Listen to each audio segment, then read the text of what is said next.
Ndị be anyị kenekwa enyi m unu asị m ka ụbọchị nke taa mara na anyị na mma anyị si ka nke onye chiri ya zelo dịka o si dị ya bụ Eastern News 24 ka anyị si na-ewetara onye bụ ozi unu jege n'ugbu a n'iru akwụkwọ gbasịta maka ya bụ ife na-eme n'obodo anyị nọ n'ime ya and ngwọrọ ụwa na azụ n'ala Igbo.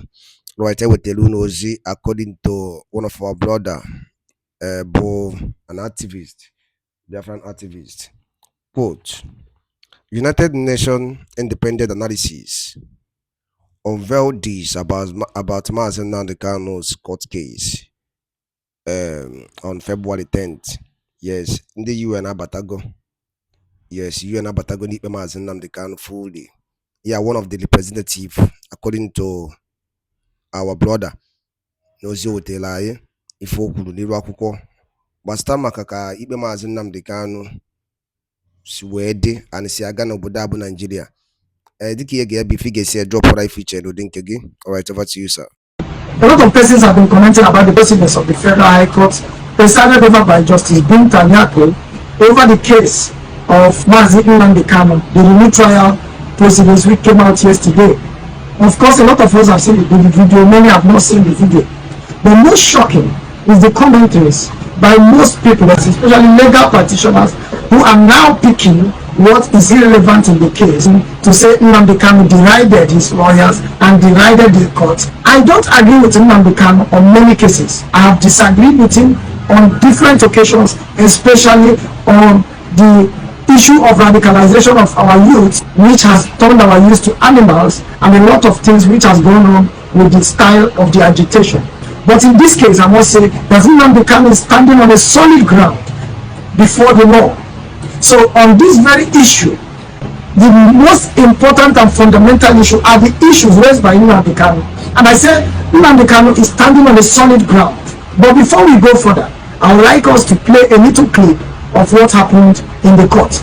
Now, for the benefit of those of you who have not watched the clip, or you have watched it or didn't watch the actual proceedings, because what many people are responding are what happened when Nnamdi Kanu was addressing the press when the court had risen. A lot of people have not seen the actual proceedings, the actual event, what happened during the proceedings. So let's take a look at the proceedings. Watch the clip and we come back and discuss it. He did something in my case, I accused him, he was office official. I asked him to recuse himself. Why did the chief judge insist I must write? He left my case. Okay, listen. If anybody is not happy with this, then you need to go and No, I cannot. Because I have a godmother. I have a godmother, you have refused yourself. I have a godmother. Anybody who disagrees with this order of court, go to appeal court. That's what you tell me all the time. You are from this official. You cannot preside over this case number again. Not in this life. You cannot. Not now, not tomorrow, not ever. And one over here cannot force this court to preside on my case. You cannot. Not today, not till forever. You are recused and you stand recused. Tell the chief judge, Nnamdi Kanu said, go on appeal. I recused him from my case. The state recused Justice Adema from my case. I did not insist. Adema must hear my case. I never insisted. So why must you insist to hear my case? I am not hearing my case. I don't need you in my case. You are biased. You are biased. You cannot be in my case. I don't know if you do the right thing. A chairman of the board of directors constitution resumed propriety. Nowhere in the world such nonsense stop. You cannot be hobnobbing with lawyers, hobnobbing with justices, and you're proceeding a case. It's shameful. Absolutely shameful. Shameful. This is the record of law.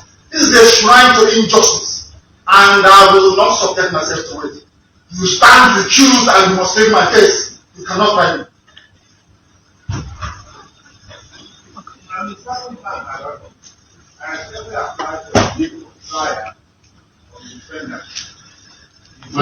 This man is not paying attention. There is an order of recusal, and he's a senior advocate for goodness sake. There is an order of recusal. Is that not the rule of law? The law says if you disagree with this, you go and appeal. You are a grown-up man. Because of 300 million, you are behaving like a child. Go and appeal. Because of money. Because of money that paying you from ATM's office, you are here starting and smoking evil. Because of money. A grown-up man like you say you have to behave like a man of honor. The rule of law says you go and appeal. His Lordship Peter Yeke will not try my case. Not on this planet Earth, I'm telling you that now. So stop wasting your time. Now, to those who don't know, what actually happened in the court was that the matter came up for hearing before Justice Binta Nyako. But before this time, Justice Binta Nyako had recused himself. So take note that I'm using himself because in the legal palace, everybody in the bench is addressed in the male format. That is his lordship. So Justice Binta Nyako had recused himself in January from the Nnamdi Kanu's case. And Nnamdi Kanu wrote a petition against Justice Binta Nyako and the Chief Judge of the Federal High Court, even up to the National Judicial Commission. Only for after all the investigation, the case came back to Justice Binta Nyako.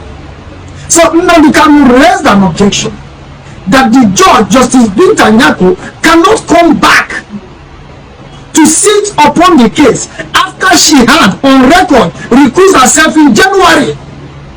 That Justice Binta Nyako coming back to sit upon the case he had recused himself in January amount to having an agenda, to having an interest to protect, because the judge had said, I no longer want this matter, I no longer want to do this matter should be sent to the Chief Judge.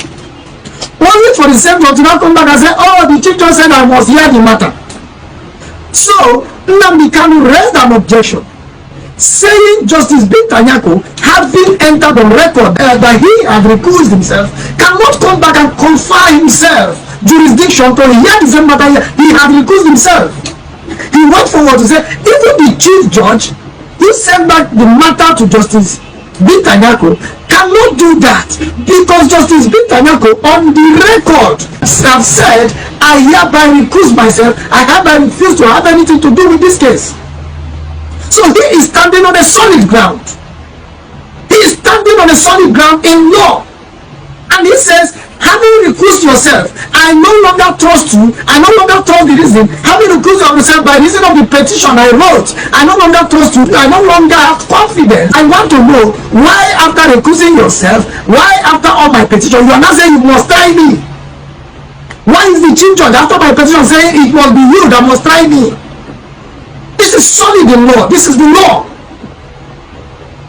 Forgive me. I'm not an Nnamdi Kanu fan. I've not been well with the way Amana has run the agitation and the way the agitation has kept illegal. But on this very ground, Nnamdi Kanu is standing on the solid ground. For crying out loud, the Federal High Court has adequate manpower. It has adequate manpower to choose from and get a new judge that will sit upon the matter. I do not understand why the Chief Judge of the Federal High Court will say Nnamdi Kanu must still go back before Justice Binta Nyako, who has recused himself from the matter. And I find it also shocking that Justice Binta Nyako, who had on record recused himself, will also accept that. So Nnamdi Kanu is standing on a solid ground. So I'm disappointed in the lawyers whose takeaway from what happened is that Nnamdi Kanu disrespected his lawyer by saying they should not talk while he's talking. And Nnamdi Kanu was arrested in 2021, 27 June 2021. And I am standing here to tell you that the federal government has not done enough to prosecute him. It is against the constitution of the Federal Republic of Nigeria. Even though Nnamdi Kanu does not profess to be a citizen of Nigeria, but he is a natural citizen of Nigeria by the blood flowing in him. It doesn't matter if he has denounced his citizenship 100 times. He doesn't need any application to be a Nigerian citizen, even if he tears his international passport 100 times. He remains a Nigerian citizen and must be given right to fair hearing. And right to fair hearing include right to prosecute him, right to fair trial, right to try him within a reasonable time. The federal government, to my best knowledge, has not demonstrated right from 2015 when they first arrested Nnamdi Kanu. For crying out loud, Nnamdi Kanu was arrested in 2015. From 2015, federal government could not commence trial until in 2017 when they granted him bail. Yes, I agree that he may have breached the conditions and terms of his bail, which led to the invasion of his house in Umuahia, after which he disappeared. I recall that when he disappeared out of the country, the federal government made a heavy weather about arresting arresting those who took him on bail, Senator Abaribe, trying to roll it over there. But finally, Nnamdi Kanu was arrested illegally and rendition from Kenya without due process. And since 2021, the matter has never gone into trial, for whatever reason. So for you to think, if it is you that you act normal, that is wrong. How is it that people are not considering somebody has been kept since 2021? Even when the Court of Appeal agreed that he was illegally rendition from Kenya to Nigeria without extradition, the federal government shamelessly appealed that to the Supreme Court, only to find a way to reverse it. When the Court of Appeal found that he was rendition illegally from Kenya, the appropriate thing to do was to release Nnamdi Kanu. And what is found, but that was the law. But for the first time in Nigeria, we had stay of execution of a criminal judgment. That has never been had in Nigeria until they found a way. So what I'm saying is that the Nnamdi Kanu prosecution is turned into persecution. I have looked, I have sat to see how serious federal government will be to prosecute him. For God's sake, if they cannot prosecute him, they should allow this man to go. Nnamdi Kanu's case has become a very big snag on the neck of the federal government. The federal government must find a way to settle this matter, or else it will damage the integrity of the judiciary and of the entire administration of justice. It's becoming a hook on the neck of the federal government. The federal government does not know how to deal with it, and it is time we began to think about it. So a lot of lawyers who are talking out of sentiment. This man is standing on the position of the law. Justice Binta Nyako had no jurisdiction to continue to try Nnamdi Kanu, having recused himself on record in January 2025. By reason of that recusing on record, the judge has no reason to try Nnamdi Kanu again. The chief judge has no reason to insist that Justice Binta Nyako must try Nnamdi Kanu. The Federal High Court has avalanche of manpower. They should get other people to sit on the matter, on the trial of Nnamdi Kanu. I agree with Nnamdi Kanu 100%. On those saying he shut down his lawyer, may you be held for over 5 years, since 2021. May you be held without trial, and let's see how it will be. So what do you think? You should act like a reasonable man after all the several adjournments, after the abduction, after keeping him in the DSS cell. Is the DSS cell the right place to keep someone for 1 year, 2 years, 3 years, 4 years, 5 years? And you want the person to act normal? Come on, lawyers. Lawyers should stand by the position of the law. The substance of what happened in the court yesterday was about whether Justice Binta Nyako can sit and try Nnamdi Kanu again after the judge had recused himself in January 2025. Does the law permit the chief judge to insist that that judge must try him? Must the judge insist on going ahead to try him? And to lawyers who said he shouted down on his lawyers, for lawyers who don't know, when it comes to affronting the position of the judge, either for bias or asking that the judge recuse himself, lawyers technically leave that to the client for very, very obvious reasons. Lawyers don't like being the person to be seen affronting or impugning on the integrity of the judge. So it is always the job of the litigant. So if you think what Nnamdi Kanu did was not an arrangement between his lawyers, then it was an arrangement between him and the lawyer that he would take the affront. That no lawyer will take the affront on Justice Binta Nyako for very obvious reason that every lawyer ought to know. So there was a reason why his lawyers kept quiet, for him to take the affront, for him to impugn the position of the law. Why the judge, after recusing himself on record, must come back to say he wants to try him. So let us say the truth. The way the proceedings have gone, there is no way anybody, any reasonable or fair judge should expect Nnamdi Kanu to act responsibly, considering how many years he has spent in DSS cell, not in the prison custody. In DSS dungeon. So he has every right. That the fact that he acted the way and manner he acted is understood, and that's why the judge permitted that. On a normal setting, no accused person or defendant can affront the judge in the manner Nnamdi Kanu did. But give it to Nnamdi Kanu. He and his legal team are prepared.